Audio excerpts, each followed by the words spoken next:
Très bien, merci. Voilà. Eh bien, bonjour à tous. Bienvenue pour ce café numérique à propos du jeu en ligne en bibliothèque. On va faire un petit tour de Teams. C'est un tour de table, mais sur Teams. Je vais commencer. Moi, c'est Raphaël Chiantello. Je suis médiateur numérique, plutôt dans le Nord. Et comme on le dit parfois, je suis le Zoé du Nord. Voilà. Je vais continuer. Du coup, moi, c'est Zoé Bossard et je suis médiatrice numérique, du coup, du Sud. Moi, je suis le Raphaël du Sud. Voilà.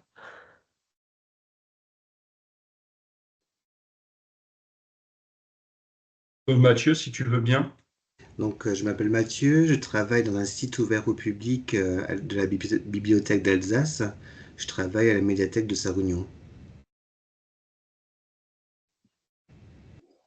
Après, allez-y, hein, prenez la parole ou par.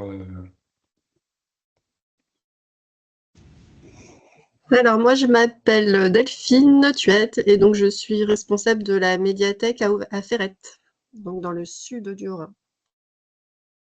Et puis, vous pouvez aussi nous dire si vous avez une expérience du jeu en ligne ou du jeu vidéo dans votre bibliothèque.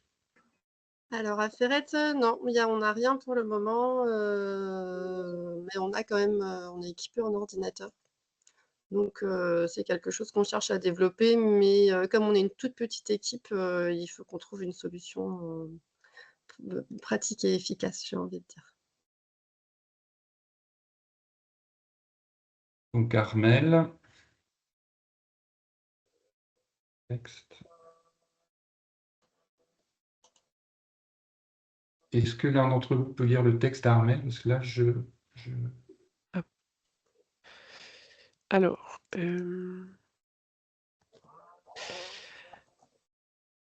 Armel nous dit qu'elle a ni micro. Ah non, elle nous dit bonjour. Non, Et, alors, et- si, alors elle dit qu'elle est médiatrice numérique et culturelle à la médiathèque de Münster, qu'elle a des consoles mais qui font pas de jeux en ligne.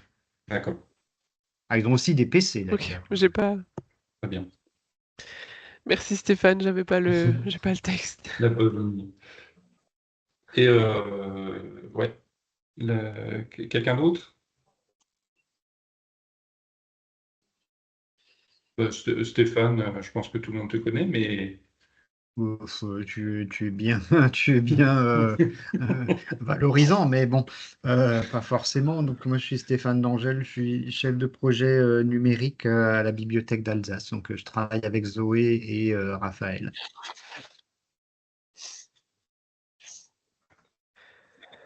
tout le monde s'est présenté? Mhm. Ah non, je crois que je me suis pas présentée, si jamais. Vous m'entendez bien? Oui, oui, Ah, on vous Oui, oui, entend. Voilà. on vous pardon. entend. Si jamais, du coup, je suis à la médiathèque à Sirens. Et je suis responsable jeux de société et jeux vidéo. Et du coup, on a des consoles sur place, on prête des jeux vidéo. Donc, c'est clairement une petite formation qui m'intéresse beaucoup. Et une expérience dans le domaine du jeu en ligne? Normalement pas, je crois pas. D'accord. Ok. Très bien. Bah, écoute. Voilà. Ben, Zoé. Oui, allez, hop là. Alors, pour commencer, donc déjà, on va parler de pourquoi proposer des jeux vidéo en bibliothèque. Donc déjà, ce qu'il faut savoir, c'est que 70% de la population pratique ce loisir, donc c'est un chiffre énorme. Le jeu en ligne accède à une reconnaissance quand même sociale et culturelle assez poussée. On a une première apparition des jeux vidéo dans les bibliothèques dès les milieux des années 80. On retrouve, euh, on retrouve des logithèques et des espaces multimédia numériques au sein des bibliothèques. Donc voilà, faut s'y mettre pour réussir à toucher ces 70% en bibliothèque. Quels enjeux pour les bibliothèques? Donc ça, c'est le point qui nous intéresse le plus. Donc déjà, On peut changer la perception du lieu de bibliothèque et du bibliothécaire auprès du public en lui proposant une offre innovante, populaire, une offre innovante, populaire et attractive, notamment auprès des jeunes avec lesquels on a du mal à les attirer dans nos bibliothèques. On peut ensuite proposer une offre documentaire complémentaire des livres CD, DVD et ressources numériques.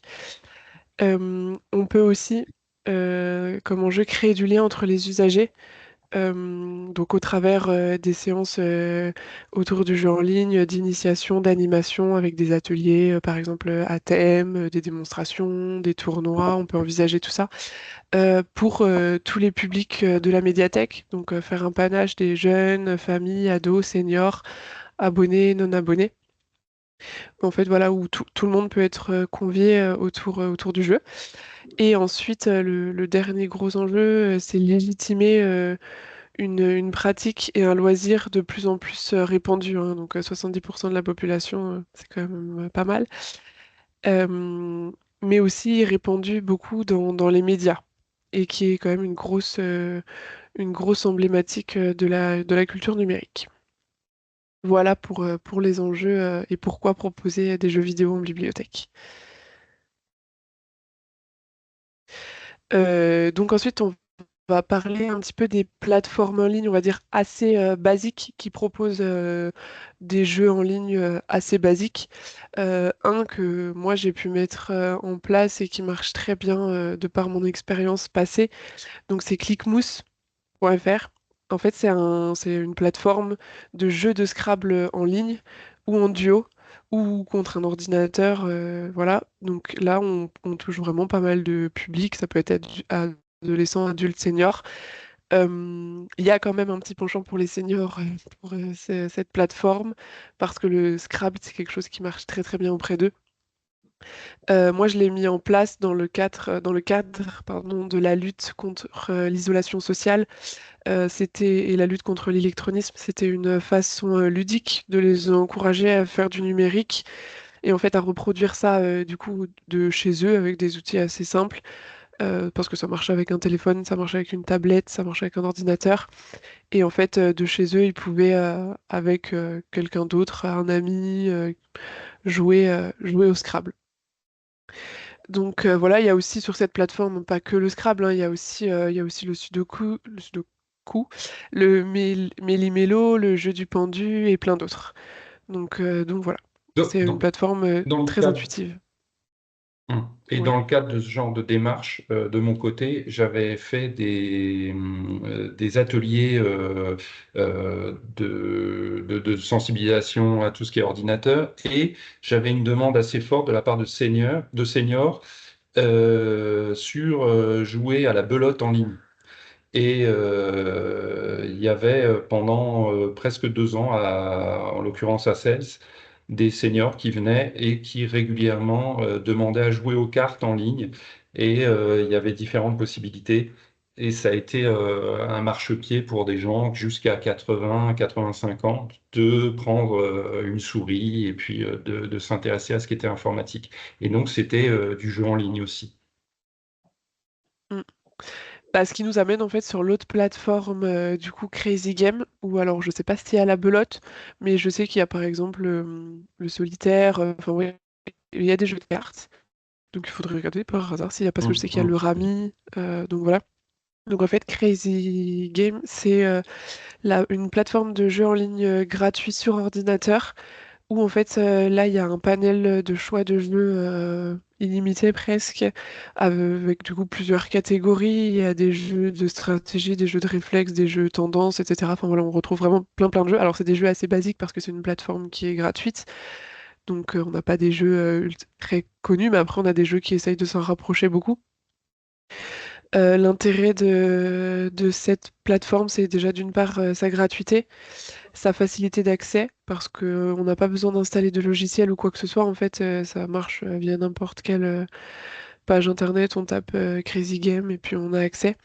Et aussi le panel illimité de jeux que la plateforme propose. Donc pour le coup, on n'a pas on va pas avoir de public cible. Ça s'adresse vraiment pour tous les publics. Et il peut vraiment, enfin, c'est une plateforme qui touche en tout cas tous les publics. Voilà.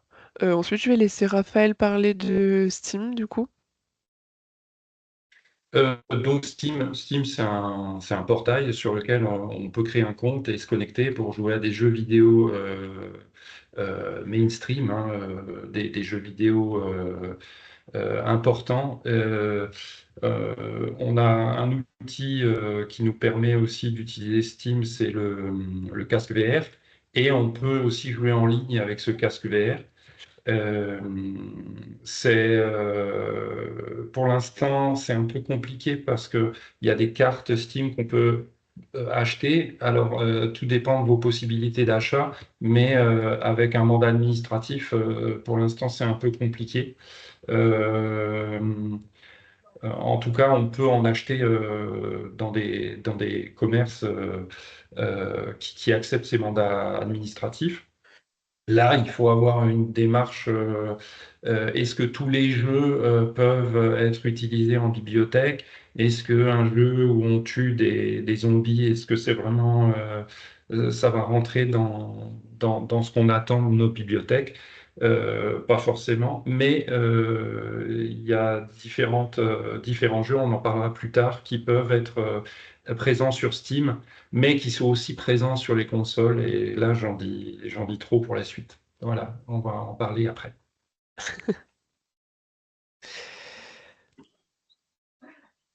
Voilà, alors, donc, on va vous parler de grandes possibilités de jeu. Et là, tout à l'heure, quelqu'un parlait de choses faciles et accessibles et facilement utilisables. Il y a des jeux, on peut jouer en local. Finalement, vous avez votre console, vous avez des gens qui sont assis autour de la console et qui jouent Mario Kart. Par exemple, voilà, vous avez des joueurs qui sont assis dans votre bibliothèque, vous mettez en place quelque chose dans le but et la convivialité ou l'animation du lieu. Vous faites un tournoi de Mario Kart, voilà. Mais vous pouvez aussi jouer en ligne. Les modalités de jeu en ligne, on en parlera après, mais c'est des choses qui peuvent aussi animer votre lieu et aussi mettre en place des partenariats avec d'autres bibliothèques et peut-être d'autres structures aussi. D'où l'intergénérationnel. Euh, D'où d'autres questions qui ont été mises en place pendant la pandémie. Le fait de pouvoir de jouer à distance, c'était particulièrement intéressant. Il y a deux choses dont je voulais vous parler en particulier, c'est Minecraft et Roblox. Alors, Minecraft, il s'agit d'un jeu, si vous avez, qui est massivement multijoueur et qui est en fait un jeu de construction. C'est un peu le Lego du jeu vidéo. Ça fait partie de tous ces jeux qui sont de l'ordre du bac à sable. On peut fabriquer des univers et dans le cadre de ces univers, avec des briques, hein, on peut aussi mettre en place des épreuves ou des jeux ou des simulations. Et il y a des gens qui se sont intéressés à ces jeux pour mettre en place des grandes simulations. Vous pouvez visiter Strasbourg, vous pouvez visiter des parcs d'attractions très connus de la région parisienne, vous pouvez visiter des grandes villes. Et dans le cadre de ce Minecraft, vous pouvez vous aussi créer des épreuves, des jeux. Là, on a les Jeux Olympiques. Vous pouvez très bien créer des Olympiades ou bien faire des concours de création sur Minecraft. Et l'intérêt de Minecraft, c'est qu'il est multiplateforme. Vous pouvez l'utiliser aussi bien sur console que sur PC. En plus, Minecraft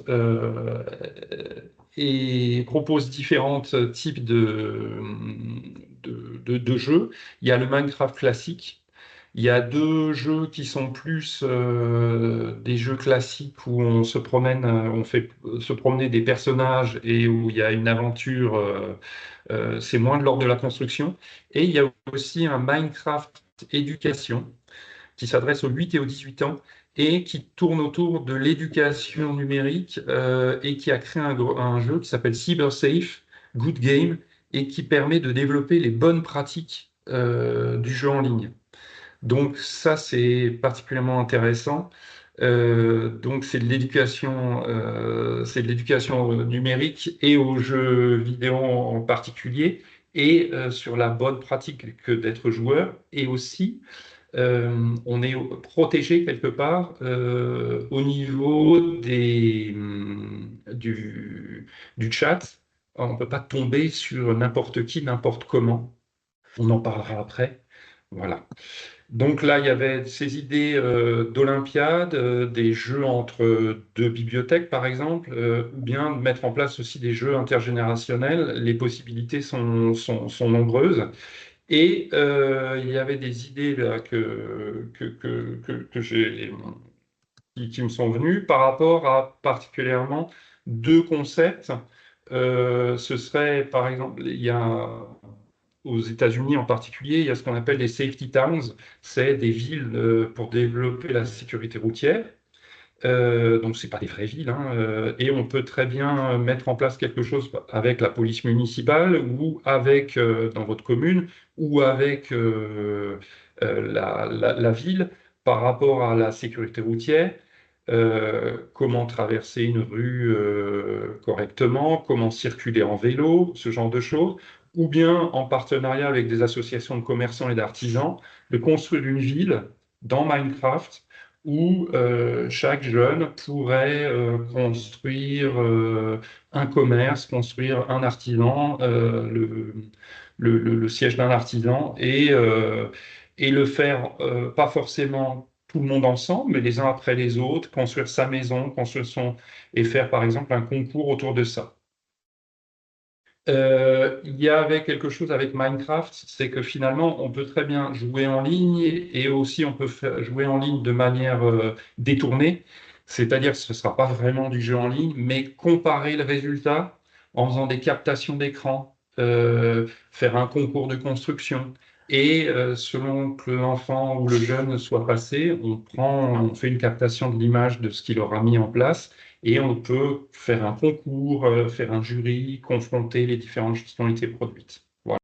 Il y a donc Minecraft, il y a beaucoup de choses autour de ça qui sont possibles. Et il y a un autre jeu. Alors, si vous voulez, le Minecraft, c'est un peu le Lego du jeu vidéo.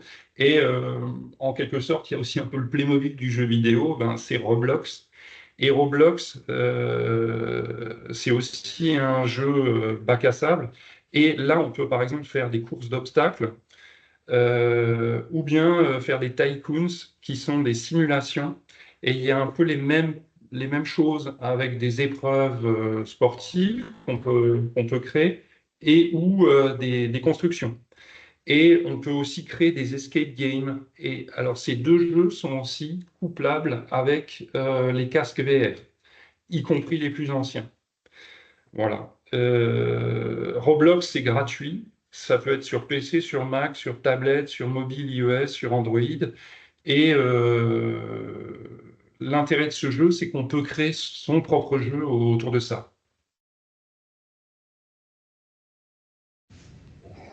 Il y a Mario Kart, on en a parlé. FIFA, ça me paraissait intéressant d'en parler, puisqu'on peut créer des tournois de football et tout ce qui est événement sportif, ça peut être pas un prétexte, mais en tout cas une occasion de créer des jeux ou de créer des animations dans votre bibliothèque et d'avoir un support et d'attirer les jeunes et de leur proposer différents types d'animations. FIFA, on peut jouer en ligne. Il y a les modalités dont on va vous parler. Il y a des possibilités d'avoir des codes, d'échanger des parties sécurisées pour que ce soit que vos jeunes qui y jouent. Voilà. Et puis, il y a un autre un jeu qui a particulièrement été utilisé et qui est toujours très utilisé en bibliothèque, bah, c'est Rocket League. Et là, Rocket League, c'est Mathieu qui va nous en parler s'il veut bien. Euh, oui. Euh, Zoé, je t'entends pas. on en parle tout de suite, Mathieu Ah en non, parle tout non, de suite autant pour ou moi, ouais. passe à la prochaine slide. Hop, voilà. Voilà, les différentes consoles. Alors, les différentes consoles et les différents équipements. En console, nous avons la Switch. Alors, la Switch, je vous en parle en premier parce que nous, on a des Switch en médiation numérique et on a une mâle Switch qui est en cours de constitution. Vous avez la Switch. Vous avez la PS5 actuellement, hein, sur le marché. J'imagine que certains d'entre vous ont peut-être des consoles un peu plus anciennes. Vous avez des consoles de huitième et de neuvième génération. Donc la Switch est encore la huitième génération. Donc les générations, c'est depuis l'essor des consoles. Vous avez chaque sortie de console, on considère qu'il s'agit d'une génération. Parfois, des consoles un peu trop anciennes, ça peut un peu démobiliser les jeunes qui nous disent oh, ouais, bof, pas terrible, et puis ils viendront pas. Nous, on avait du matériel qui est obsolète et on a laissé tomber certaines consoles. Là, par exemple, à Sarre-Union, vous disposez de quel type de console, Mathieu? C'est la Xbox Series X. On a aussi encore d'anciennes générations aussi, la Xbox One, on a la Switch également, et on a encore la Wii et les DS, voilà, plus anciennes un peu, ouais, mais qui sont Voilà. encore parfois utilisées. Oui. Et là, ça n'empêche pas, hein, effectivement. Et en plus, après, il y a tout ce qu'on appelle le rétro gaming qui peut vous permettre aussi de cibler certains autres publics et puis d'être plus transversaux, d'attirer à la fois les parents et de faire des temps de partage avec les jeunes. Oui, la Xbox Series qui est de la neuvième génération et la PS5 aussi qui est de la neuvième génération. Et il y a aussi une console hybride qui s'appelle le Steam Deck qui vous permet de vous connecter sur Steam et d'avoir accès à ces jeux-là. Voilà. Et sinon, effectivement, le jeu en ligne, c'est aussi le PC. Si vous êtes équipé en PC, vous pouvez très bien jouer en ligne avec les PC. Et aussi, il faut pas oublier que du jeu en ligne, ben, finalement, les jeux sur portable, c'est aussi du jeu en ligne. Et en particulier des animations où on peut aller visiter le village. Ben, moi, je pense à un jeu qui est un peu daté, mais Pokémon Go finalement, de jouer sur son téléphone portable, sur Android ou sur Mac, ben, c'est aussi du jeu en ligne. Voilà.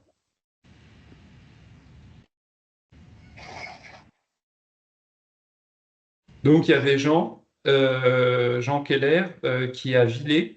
On lui a demandé de nous parler de son expérience autour du jeu vidéo. Il a une connaissance assez importante du domaine et il y avait deux aspects de son intervention qu'on a voulu partager avec vous. Il y avait les modalités de jeu et les origines du jeu en ligne et son intérêt. Donc, on va écouter Jean.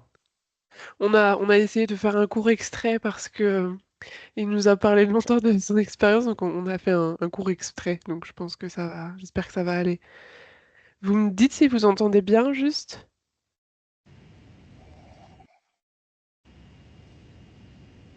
Ah non, on n'entend pas là.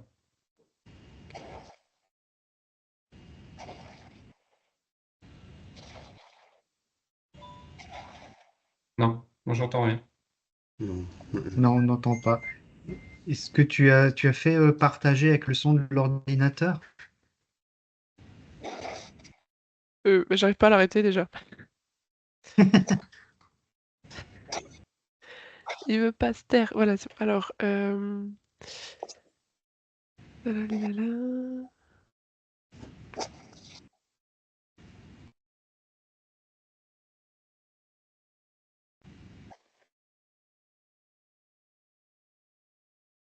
Normalement, oui, j'avais fait partager avec le son. Je sais pas si je mets peut-être un peu plus fort. Vous me dites là si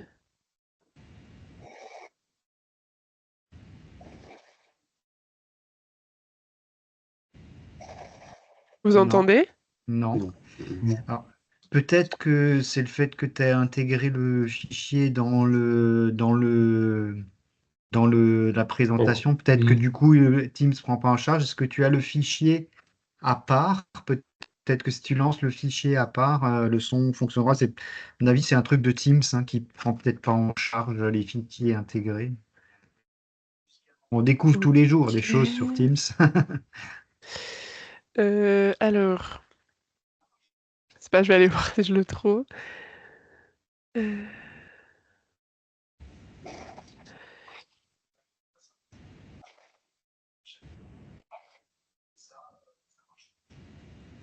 Donc avec le jeu vidéo en général, il y a la question d'avoir du courant et puis d'avoir des bonnes connectiques avec l'écran. Avec le jeu en ligne, il y a aussi la problématique du réseau Internet. Et c'est des choses auxquelles il faut penser. Et s'équiper de câbles RJ45, des fameux câbles Ethernet, et ou Est-ce, d'avoir un réseau Wi-Fi qui tienne bien la route. est-ce que là vous entendez, vous me dites? Non.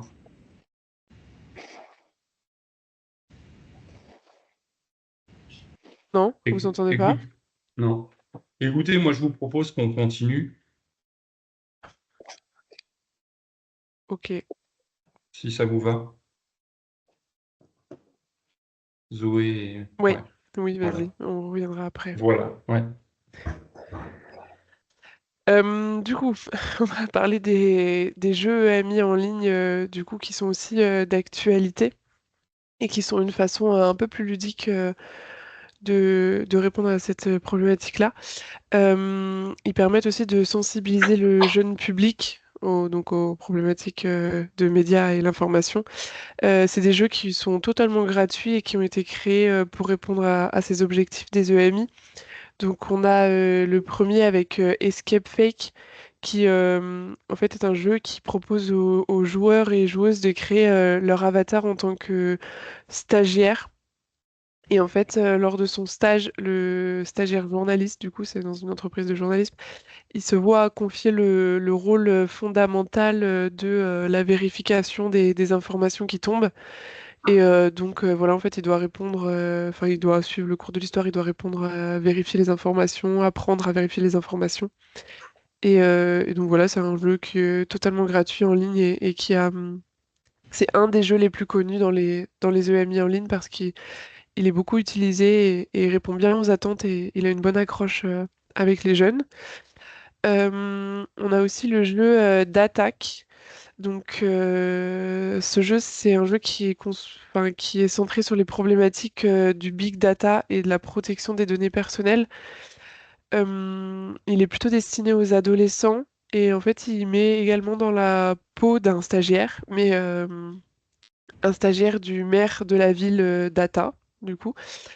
Et ce rôle, ça va être d'assister le maire dans toutes les tâches en lien avec le numérique, ce qu'il a le droit de faire, ce qu'il n'a pas le droit de faire, ce qui est légal, ce qui est pas trop légal. Bon, c'est des choses assez simples hein, quand même.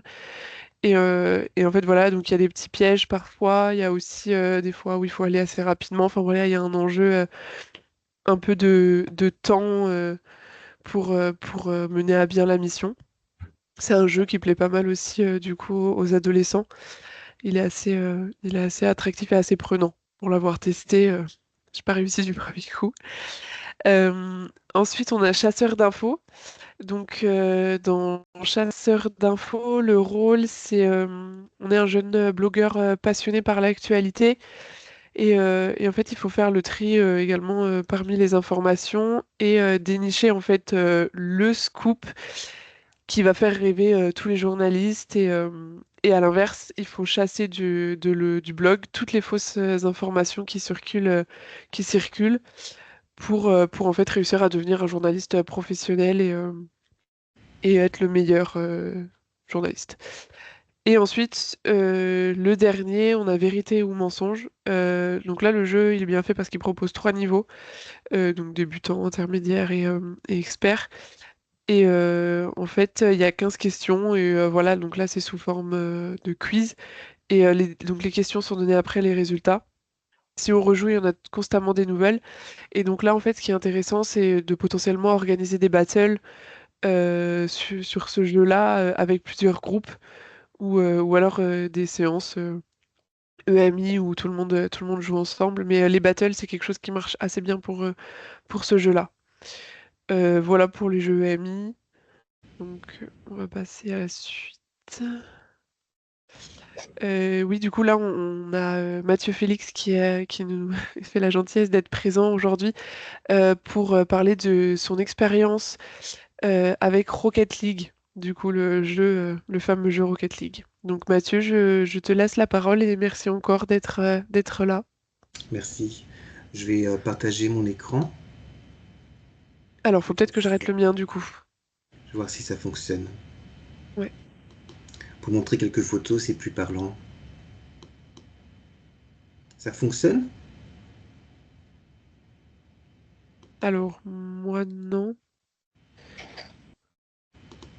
Si, c'est bon. C'est bon? Ouais, ouais, super. Oui. Ouais, donc je m'appelle Mathieu Félix et je travaille dans un site ouvert de la bibliothèque d'Alsace, un site ouvert au public à Sarre-Union. Et je m'occupe du numérique et plus spécifiquement aussi des ados. Donc je vais vous parler de mon expérience autour de Rocket Bib. Voilà. Donc Rocket Bib, c'est quoi? C'est un championnat de France intermédiathèque sur le jeu Rocket League. Et donc les objectifs, c'est de promouvoir l'e-sport et le jeu vidéo en médiathèque, également de valoriser les bibliothèques et de créer du lien entre les structures et entre tous les participants, qu'ils soient petits ou grands, débutants ou experts.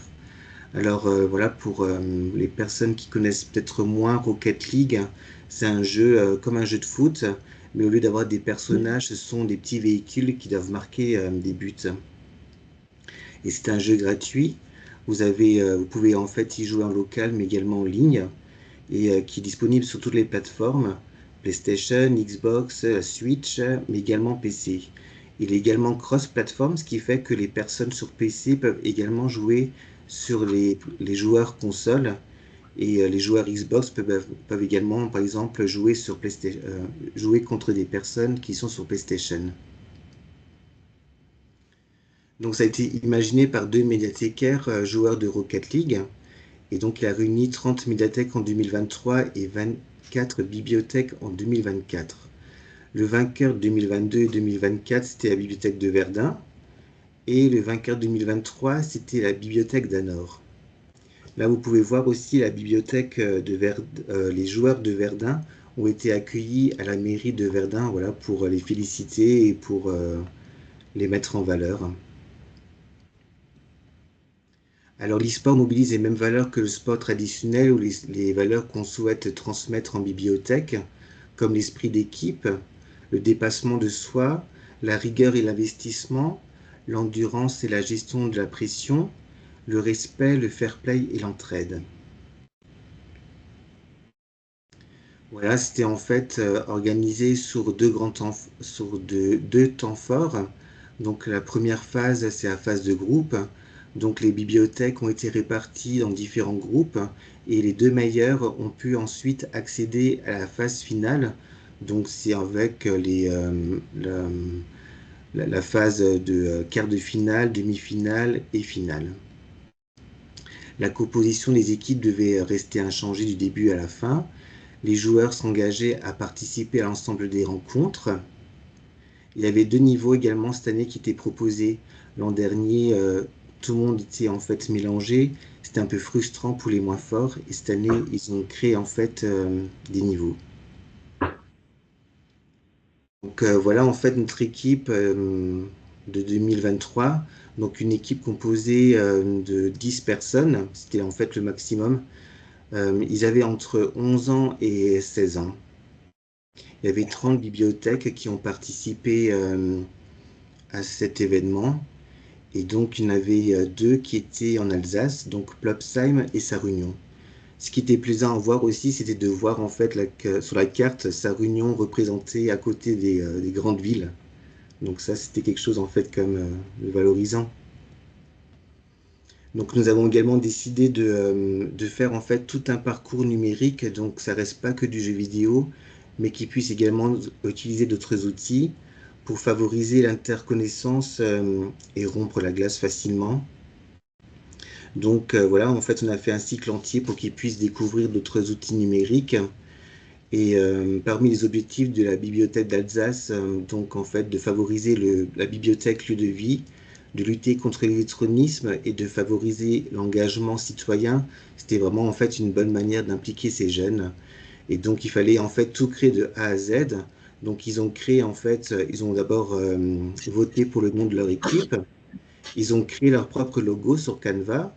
Ils ont voté en fait pour le logo qui plaisait le plus. Et leur logo, en fait, devait représenter un peu les couleurs de l'e-sport, les valeurs de l'équipe, également le jeu Rocket League. Nous avions également créé des maillots. On avait demandé à la collectivité européenne de nous donner des t-shirts qu'ils ont pu personnaliser avec leur prénom.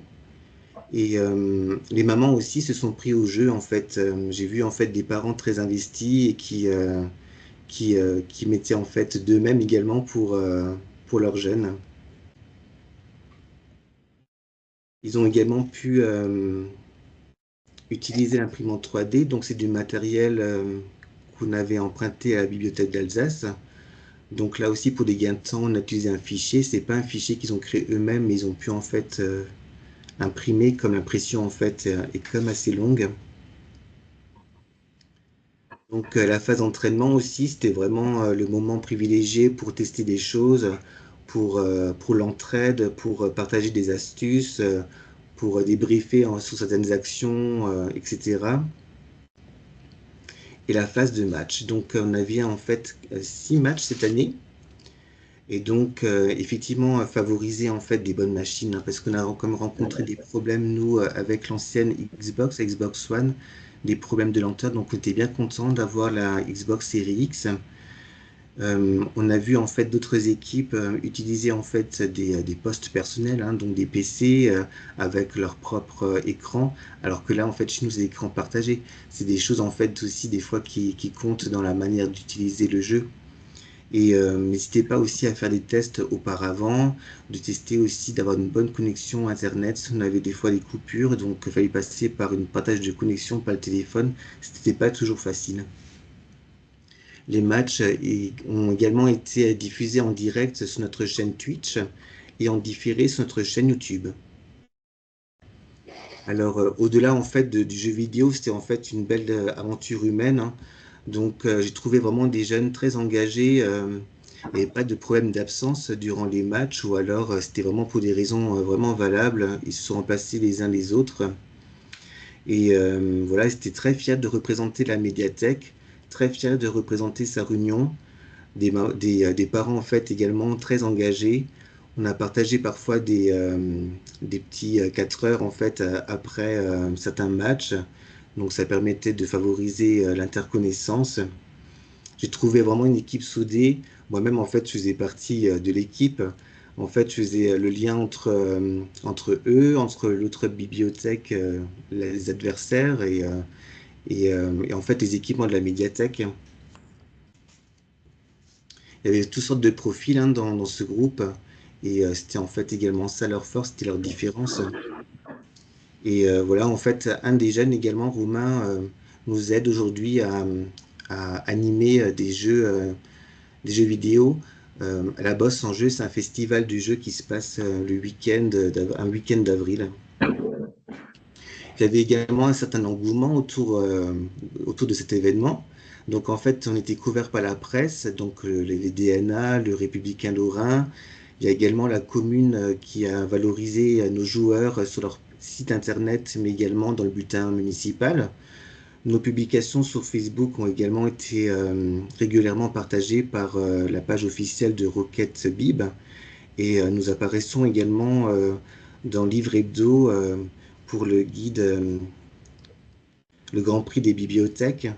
Et nous sommes également cités dans le guide de l'innovation des bibliothèques, donc ils sont très fiers en fait de leur parcours. Voilà, je ne sais pas si vous avez des questions. Enfin, bravo en tout cas, hein. C'est une super aventure. Ouais, ça a l'air C'est super. c'est très inspirant. Hmm.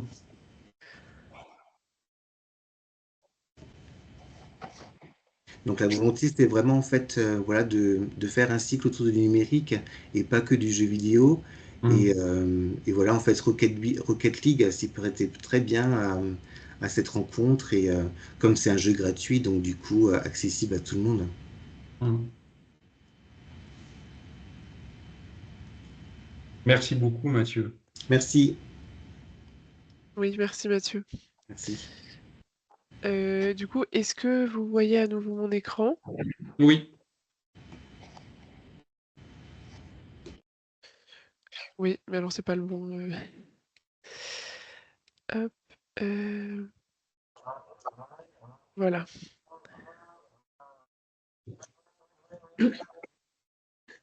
voilà, voilà. Donc les modalités de jeu en ligne, ça va me permettre de poser des questions aussi à Mathieu par rapport à ça. Donc là, vous étiez sur Xbox Series XS. Pour jouer en ligne avec la Xbox Series XS, comment ça se goupille? Comment ça fonctionne? Donc soit en Wi-Fi, soit avec un câble Ethernet. Les jeux en fait qui sont payants, le jeu en ligne reste également, il faut avoir en fait l'abonnement payant. Pour les jeux gratuits, l'accès aux jeux en ligne est gratuit également. D'accord. Et C'est vraiment. l'abonnement payant, donc ça s'appelle, il y a différentes formules là sur les différentes consoles. Donc avant, ça s'appelait en fait le Xbox Live Gold, donc qui vous permettait d'avoir le jeu en ligne. Maintenant, en fait, ils ont fait une refonte au niveau des appellations. Donc maintenant, tout est inclus dans le Game Pass. Donc vous avez en fait différents Game Pass qui existent. Donc du plus light voilà, au Game Pass en fait avec des jeux inclus. Et donc du coup, voilà, qui vous permet également de jouer en ligne. Mais c'est inclus maintenant dans le Game Pass. Ça s'appelle plus Gold. D'accord. Et à sa réunion, comment vous faites, par exemple, pratiquement pour le Game Pass? Vous payez par mandat administratif, c'est des choses qui nous intéressent tous, ce genre de choses. Donc là, Comment vous avez souscrit à l'abonnement? pour Rocket League, en fait, il n'y a pas de problème vu que c'est Oui, gratuit. d'accord. Voilà. Hmm. Ok, ouais. Et donc, par extension, pour la Nintendo Switch, il y a une formule qui s'appelle le Nintendo Switch Online. Oui. Donc, c'est la même démarche. Au niveau de la PlayStation, c'est le PlayStation Network. Et donc, ce que je vous expliquais par rapport à Steam et au Steam Deck et au PC, sur Steam, voilà, il y a aussi cette démarche d'être connecté à des abonnements, quoi. Donc, ou bien vous avez votre compte Steam et le jeu, vous l'avez déjà, vous le possédez déjà. Et c'est des problématiques qu'on rencontre aussi avec le casque VR hein, quand vous êtes sur Steam. Voilà. Et sinon, il y avait aussi une chose, c'est que on en avait parlé avec Jean aussi, c'est que finalement, on peut jouer en ligne sans être véritablement en ligne.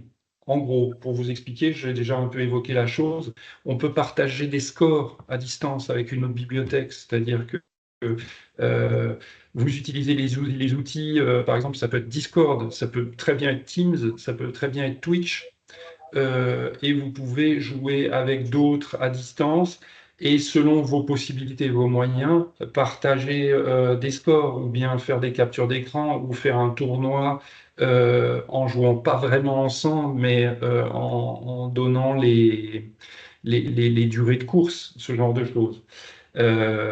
C'était finalement le jeu par correspondance. Ça existait déjà avant qu'Internet arrive. Ben, finalement, on jouait avec des courriers. Et là, on peut aussi, au cas échéant, s'il y a vraiment trop de difficultés à se connecter en direct ou à avoir des abonnements en ligne, on peut faire ça. Voilà. C'est pas l'idéal, mais ça peut être une solution. Pour les modalités de jeu en ligne, pour moi, c'est bon, Zoé. Voilà, du coup, on arrive à la fin de cette présentation. Donc maintenant, on va laisser un petit temps pour les questions, si vous en avez, ou des remarques, ou autre chose. Ou des témoignages par rapport à ce que vous connaissez ou des idées que vous auriez.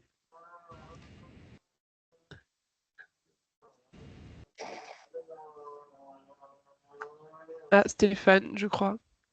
Oui, j'aimerais bien que Madame Beaune de Münster puisse nous parler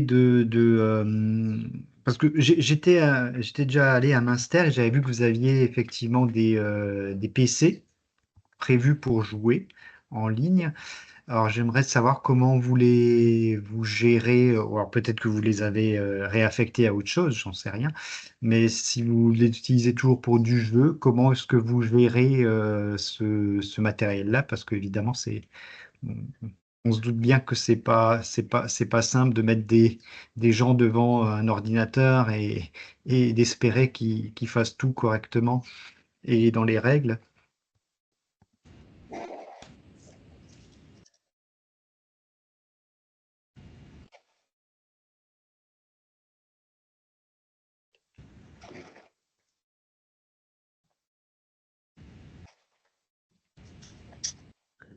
Donc oui, je ne sais pas si Madame Beaune est toujours là et si elle peut. Elle Ah, va voilà. peut-être répondre dans le Elle vient de chat. Ah répondre. oui, d'accord. Ouais, ouais. Et il y avait Audrey Tchirmec aussi qui avait fait une remarque. D'accord. Oui, donc Madame Beaune nous dit que ce sont des PC gamers et c'est souvent les enfants qui veulent jouer à Roblox avec des comptes Mediatek.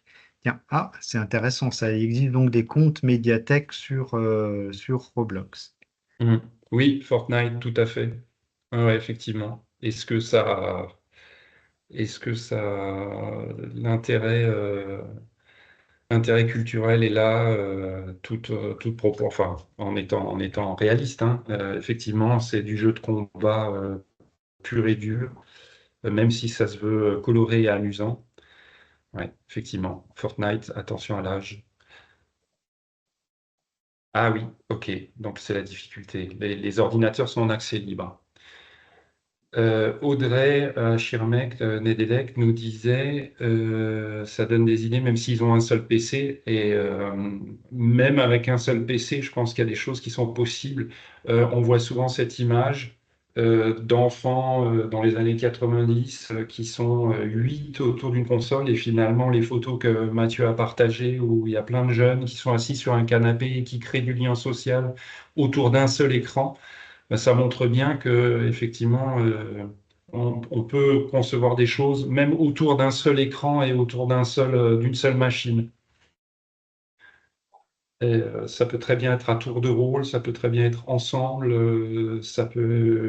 il peut y avoir des choses en amont, des réflexions autour de ce qu'on va construire sur Roblox, ce qu'on va se construire sur Minecraft, ce qu'on va construire autour, des t-shirts qu'on va imprimer, des trophées ou des objets ou des goodies qu'on va créer.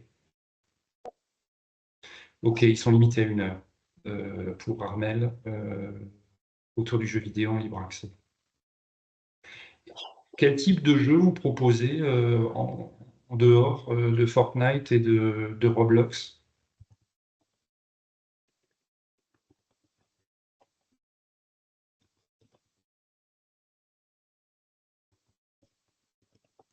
Ok, bon. Est-ce qu'il y a d'autres questions?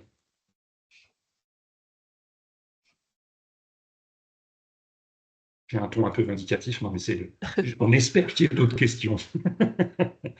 Non, on ne propose pas de jeu en particulier, sauf s'il y a une animation. D'accord, très bien.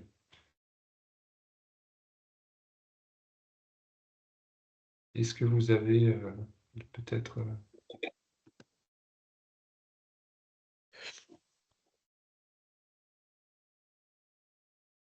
Ah, super. Ok, ouais, très bien. Et Tu peux, sur tu peux Switch, lire, Raphaël, s'il te plaît, parce que du coup, ouais, j'ai pas pardon. le. Ah, alors, donc, nous, on ne propose pas de jeu en particulier sur les ordinateurs, sauf s'il y a une animation. Après, on fait des tournois gamers sur Switch, mais pas en ligne. Et du coup, de quel jeu s'agit-il sur Switch?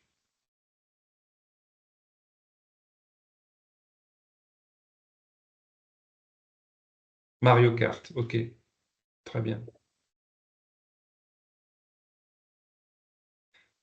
Et Switch Sport. Très bien. Euh, sur tout ce qui est jeu Switch, il y avait avant, enfin Nintendo, c'est les consoles les plus familiales, hein, Mathieu, si je raconte des bêtises, tu me coupes, et les plus mainstream en gros. Et il y avait pendant longtemps les consoles Wii U qui permettaient de faire des jeux en famille et parfois justement en maison de retraite, ça se rencontrait souvent. Est-ce que d'expérience autour de ces jeux-là, est-ce que vous connaissez des jeux, la question s'adresse en particulier à toi Mathieu, est-ce que tu connais des jeux qui seraient susceptibles de fonctionner avec des seniors?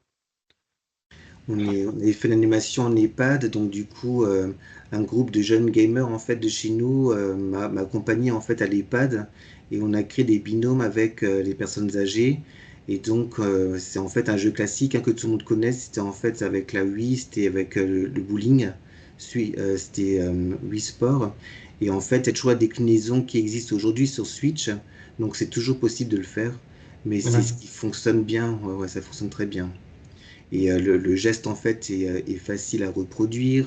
De la main en fait, on fait ce mouvement de balancier donc qui permet de lancer la boule et ça les seniors elles arrivent bien. Et en fait, ce qui est intéressant de voir aussi, c'était le fait que nos jeunes en fait n'avaient pas une appréhension avec les personnes âgées, prenaient la main, ils les accompagnaient dans leurs mouvements. C'était vraiment très chouette comme animation. Et ce jeu-là, ce serait alors sur Switch Sport? Donc voilà, sur Switch, Switch Sport, en fait, il y a toujours le bowling qui est inclus dedans. Ouais. D'accord, très bien. Souvent, en fait, Nintendo, ils font à chaque fois des nouvelles itérations de leurs jeux qui ont bien fonctionné. Et voilà, ça en fait partie.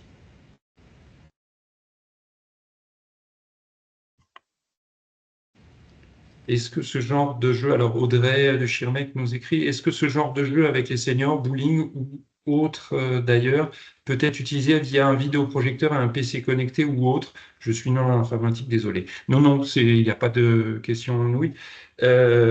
Vidéoprojecteur, oui. N'importe quelle console, n'importe quel un PC peut être branché sur un vidéoprojecteur. Justement, ça peut être très intéressant.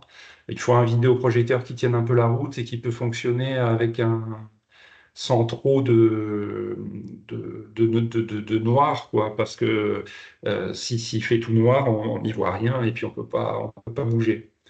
Ici, on branche sur une très grande télé, d'accord. Mhm.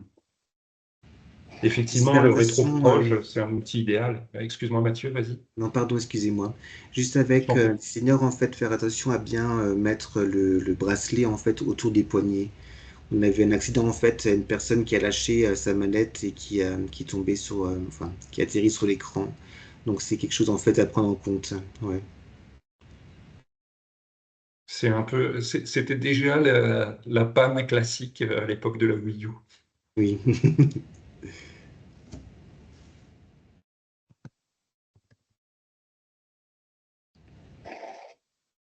Une autre question, une autre remarque?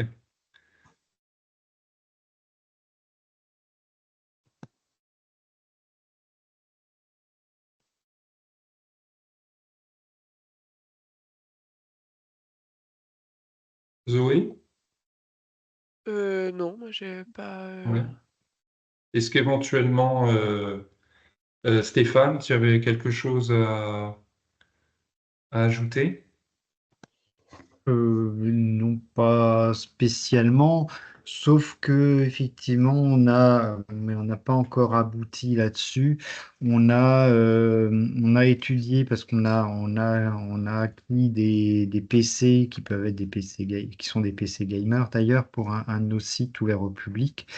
Et on envisage d'utiliser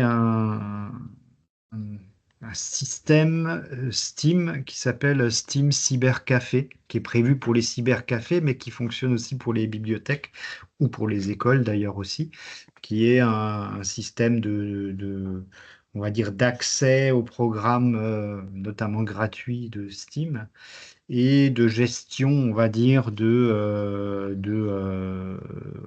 l'accès et du compte, qui peut donc être un compte pour plusieurs ordinateurs. Ce qui évite d'avoir un compte différent par ordinateur ou de laisser accès au compte personnel des joueurs qui viendraient, où là, effectivement, après, on ne pourrait plus trop contrôler ce qu'ils bricolent exactement dessus. Mhm, mhm.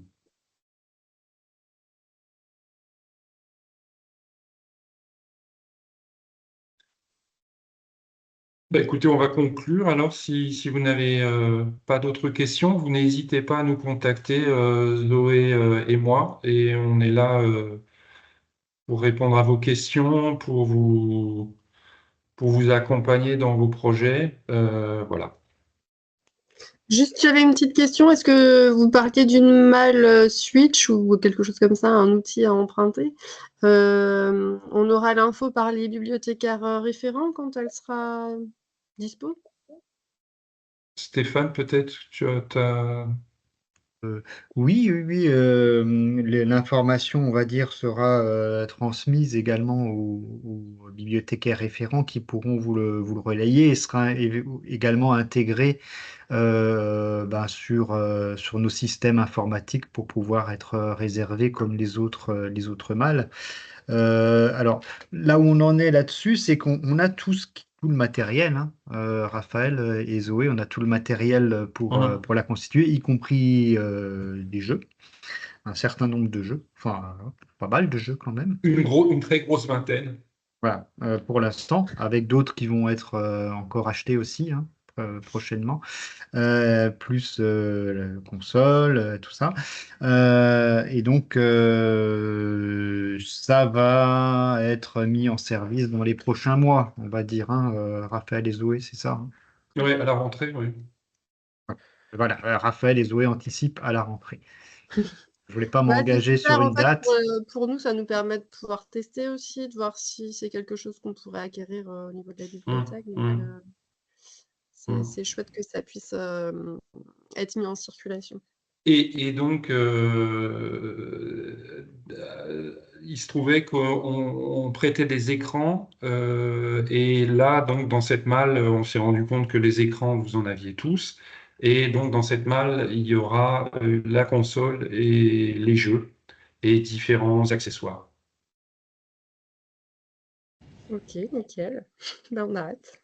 Il y a une question, Oui. effectivement, j'ai Oui. vu sur la durée d'emprunt. Ben, c'est comme les autres outils de médiation, hein. Si vous en avez besoin pour un mois, un mois, si vous en avez besoin pour un événement ponctuel, ben, ça peut être pour un événement ponctuel. Voilà.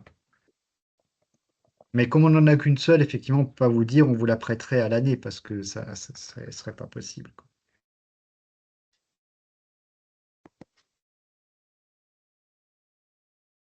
Et donc, en fait, donc là, vous êtes de Schirmeck, et après, il y a des malles aussi à Colmar, des malles jeux vidéo, Zoé.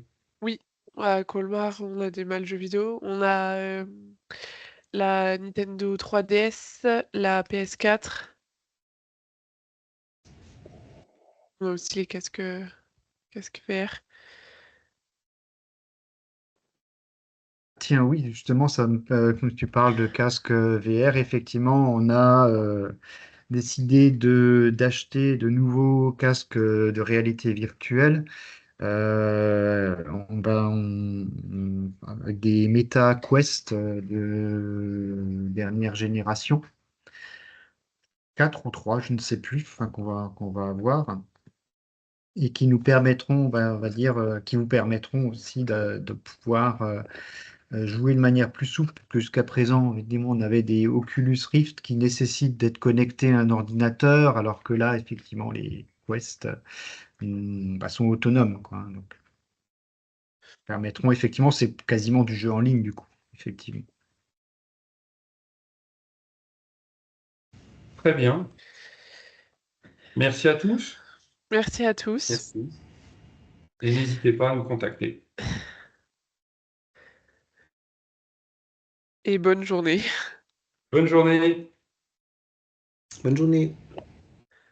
Au revoir.